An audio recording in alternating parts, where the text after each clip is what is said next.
You know, I didn't know they were a narcissist. I feel like I hear that a lot. I just didn't know. A narcissist gets put in charge as a boss or a leader in the church, or God forbid you start dating one. And what does everyone say after they have to fire them, or are they trying to end a long-term relationship with one? They say, I just didn't know. I had no idea they were a narcissist. And listen, I'm the first person who will talk about how incredibly destructive and manipulative and toxic a narcissist is to any relationship.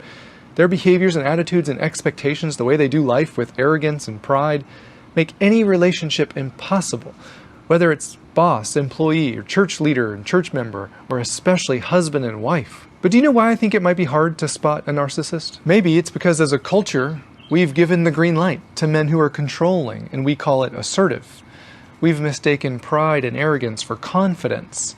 We've given the okay for men who refuse to take anyone else's perspective into account, and we call that being a leader. We've romanticized men who bury their feelings because they act like men, right?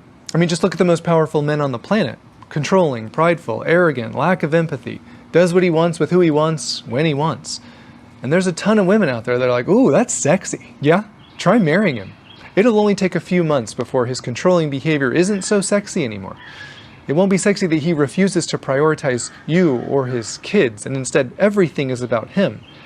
It's not sexy anymore that he doesn't have a capacity for intimacy or vulnerability or empathy, and has no plans on learning what those are, despite the fact that you've told him how important they are to you. And listen, I don't want to insult anyone in this video, but ladies, there are some men that are emotional idiots. They will do the least amount of work to accomplish their goal. And their goal is sex, not connection, not commitment, not closeness with you, sex. I believe you are so much more valuable than some boy to be using you for his own self-gratification. You deserve so much more than someone who doesn't have a desire for a deeper relationship with you. But I'm just warning you, you have to protect yourself, because ask the women who are older than you. When you get stuck in those relationships, he gets what he wants. It's you that doesn't get what you want. I think narcissism is so hard to spot because we have the capacity to settle for so little in our most important relationships. Maybe narcissism is so hard to catch because so many of us have never been taught that certain behaviors are toxic and will always destroy relationships in the long run. Pride, arrogance, rage, controlling behavior, criticism, demeaning words, contempt, even defensiveness and dismissiveness, like calling someone too emotional or not seeking to understand your partner's perspective, will all ultimately destroy your relationship over time. And if you are dating a narcissist, maybe you're watching this video as a way to validate your belief that they are the problem in this relationship. I mean, they're the source of your trouble. I want to gently remind you, because I care about you, they have a personality disorder. They live in a fantasy world. And thinking that you are ever going to change them is also a fantasy. I mean, we love to point the finger at the narcissist, and absolutely they deserve it. No doubt they are unhealthy, but the truth we hate to admit is this: so often unhealthy attracted unhealthy. I mean, sometimes we forget that. We think we just married a narcissist, but that's not what happened. You ignored red flag after red flag. You refused to uphold your boundaries of what you were comfortable with, sexually, emotionally, physically, psychologically. If you ever let yourself even have boundaries, you continued to give and give and give, even though they only took advantage of you, and you stayed scared to voice your concerns or complaints, because when you did, you were punished, weren't you? And of course they need to be held accountable for their unhealthy behaviors. But so do you. I'm not saying you neglected or abandoned them. You neglected and abandoned yourself. You're guilty of self-sabotage, because you were 50% of that relationship and you refused to treat your half as valuable. And I don't say that to be mean. I was an ignorant party, not with narcissism, just with my own destructive and toxic habits in my marriage.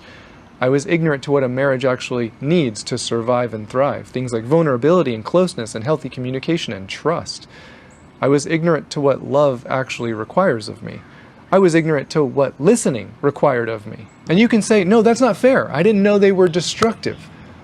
That's true, you didn't know. You didn't know that his controlling behavior was destructive. You didn't know a relationship is supposed to consist of two people who value each other, where you can voice a concern and feel heard, where you can feel emotionally and physically safe. You didn't know that a healthy relationship is one where both people practice kindness and intimacy and friendship together.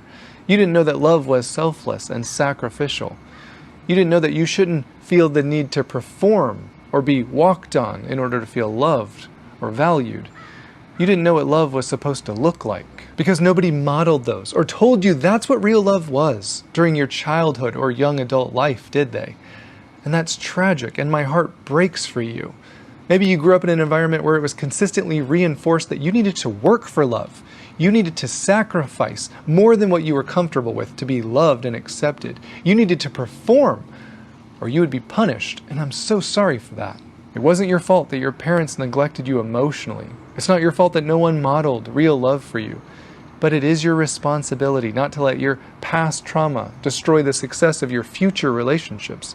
It is your responsibility not to allow who you had to become in order to protect yourself from the neglect in your past to hurt your relationships in the present. And of course that's hard, and it takes a tremendous amount of courage and intentionality and humility, but it's necessary for you, and not just for you, but your kids.